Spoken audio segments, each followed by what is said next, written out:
The 313 call. There's a phone call on my billing statement that I never made. 9 minutes and 4 seconds. Placed at 3:13 in the morning to a number I don't recognize. On a night I can prove I never left my bed. My wife made a call just like it 4 months before that. Neither of us remembers dialing. And 3 days ago, I found footage of her doing something she couldn't have done in a place she'd never been, over a year before she ever set foot there. I need you to sit with that before I explain anything else, because once you understand how this ends, you'll hear everything before it differently. I did. My name is Danny. Emily and I had been married 3 years, living in a rented house off Culver Road, the kind of place you buy because it's cheap and you tell yourself you'll fix the porch someday. Nothing about us was interesting enough to attract anything. That's what made the first night wrong before I even understood why. It didn't feel random. It felt like we'd already been chosen, and something was simply waiting for the clock to catch up. 3:13 a.m., my phone rang from a number that was nothing but zeros. I answered before I was fully awake, some instinct telling me not to let it ring twice. The voice on the other end was flat, unhurried, reading its one line like it had said it 100 times and would say it 100 more. Whatever happens tonight, don't open the front door. The call ended before I could speak. Not a click, just silence, the kind that feels like something swallowed the sound instead of letting it go. I told myself it was a wrong number. I was still telling myself that when Emily's voice came from the bedroom doorway, and every ounce of comfort I'd built in those 10 seconds died at once. "Who were you just talking to?" she asked. "You told me the same thing, word for word. You were standing right there." I hadn't left the hallway. I hadn't said anything to her. My call log showed one entry, incoming, 90 seconds. From that same string of zeros. Nothing outgoing. Nothing that explained what she'd heard come out of my own mouth in a room I'd never entered. We sat at the kitchen table the rest of that night. Lights on, phones face down. Around 4, 3 knocks hit the front door, slow and evenly spaced. I checked the peephole. Empty porch. I wanted that to be the strangest part of the night. It wasn't close. The porch camera caught nothing on video. Same empty porch, but underneath the knocks on the audio, so faint we had to push the volume all the way up. A woman's voice said 5 words that meant nothing to us yet. He already knows the number. I want to tell you about Emily here because it matters later. She wasn't the kind of person who scared easily. She managed intake at the county clinic, the kind of job where you learn to stay calm while someone else falls apart in front of you. That night, after the knocking stopped, she made me sit with her on the kitchen floor, our backs against the cabinets, and she told me about a dream she'd had twice that month. Standing in a yard she didn't recognize, saying something to someone she couldn't see, unable to stop the words once they started. She hadn't told me because it sounded stupid. "It doesn't sound stupid anymore," she said, and laughed. The kind of laugh people use to keep from doing something else. We called the Hollow Creek Sheriff's Office at sunrise. The dispatcher, Carla Reyes, cut me off 2 sentences in. "Did the call come in at 3:13? I hadn't told her the time. Deputy Aaron Voss came out that morning, quiet, sun-worn, unsurprised by anything we said, which frightened me more than the knocking had. He asked one question before he left. "Either of you know a family named Kessler? Old Hanover Road?" We didn't. He wrote a case number on the back of a citation, pad 114C, and told us not to assume silence meant it was over. We searched what little was public and found something worse in a forgotten corner of the internet, a thread where 5 people across 5 states described the exact sentence, the exact hour. 3 stopped posting mid-conversation. One woman, Renee, had survived hers 2 years back. Her last line read, "It doesn't want you. It wants whoever's left after you." We found Paul Kessler ourselves the following Sunday. In daylight, telling ourselves daylight made it safe. He answered his own door like a man who'd stopped expecting good news through it. When I said 313 and don't open the door, his face didn't move, which told me everything before he spoke. "My wife made a call I don't remember," he said. 9 minutes. I found it on the bill 3 weeks after. She was gone. He looked past us at our car in his driveway, checking whether we'd been followed. Don't try to find out who's on the other end before it's your turn. It only gets worse once you start looking. He shut the door before I could ask anything else. Through the window, I watched him pick up a phone from the hallway table and stare at a screen that hadn't rung. Emily didn't cry until we passed the Culver Road sign on the way home. What broke her wasn't Paul Kessler.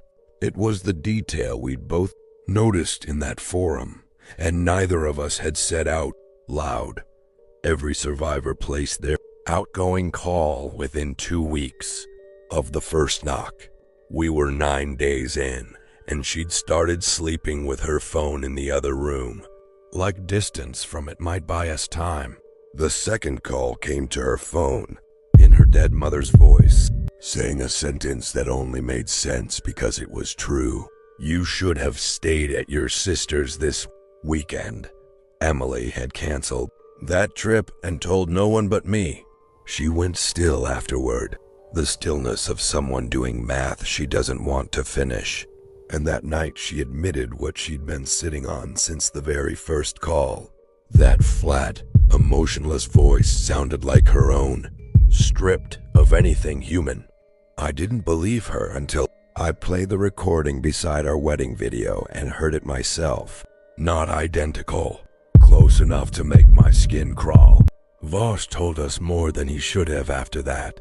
In every closed case tied to 114C, phone records showed one outgoing call from the surviving spouse's own number, in their own voice, to the next family on the list. A family who hadn't reported anything strange yet, because their turn hadn't started. The order was written before the terror ever reached them. We ran, 200 miles out, to Emily's cousin in Ashford, a motel under her maiden name, cash only. For 6 nights, nothing came. On the 7th, the front desk phone rang at 313 and asked for us by our real names and our real room number, though we'd registered under a name that wasn't ours. That's when the clerk, a kid barely out of high school named Wyatt, did something out of nervous habit more than procedure. He pulled the hallway camera archive to check who'd been near the front desk before the call came in. What he found on that footage is the reason I still can't sleep in a room with a mirror in it.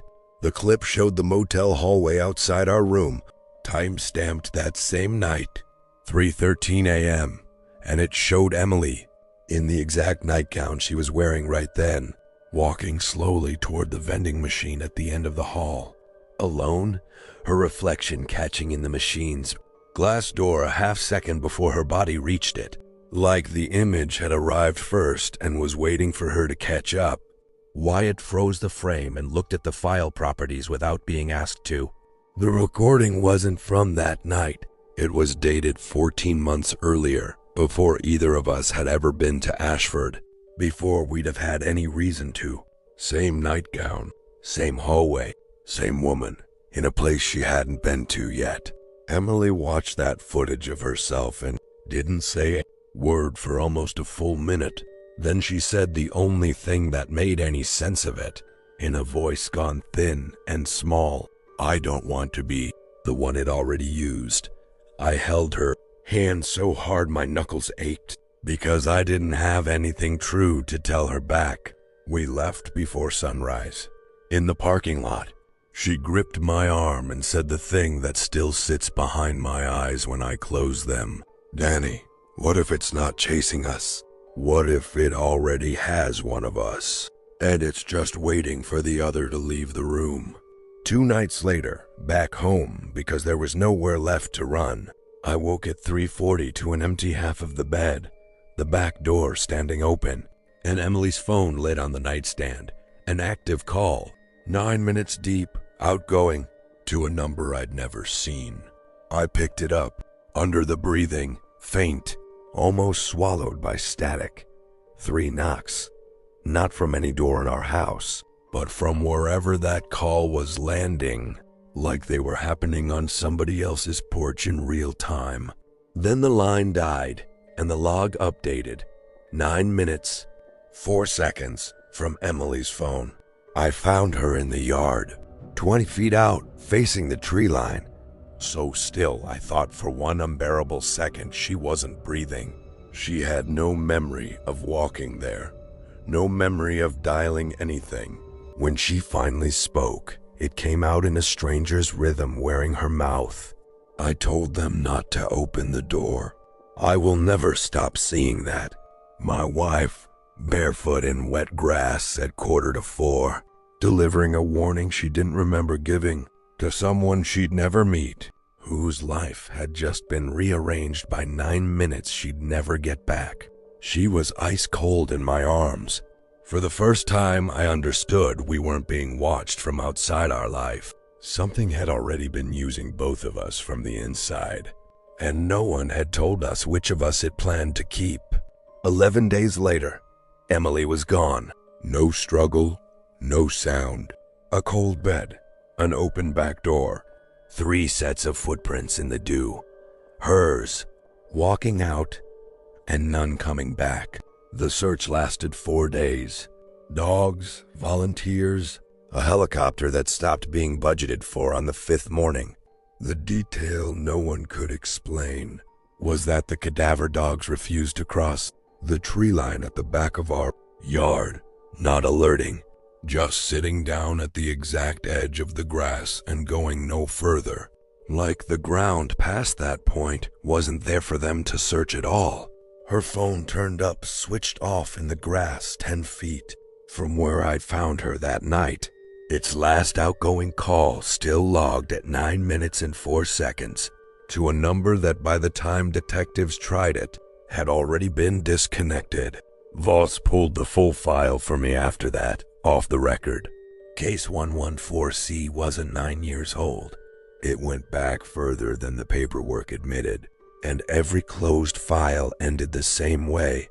The surviving partner vanished within a week of placing that call, and the number they dialed always belonged to a family already logged in the file, weeks before their own front door was ever knocked on.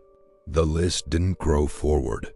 It had always existed complete, waiting for people to arrive at their place in it. I spent the following weeks certain I was next. I wasn't. Not the way I thought. 3 nights ago, I finally did the one thing Renee had warned every stranger on that forum never to do.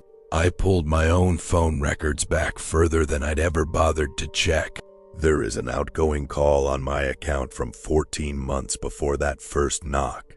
3:13 a.m., 9 minutes, 4 seconds, to a number that now belongs to a family 2 counties over, whose disappearance opened 6 weeks ago under a case number that traces, line for line, back to 114C.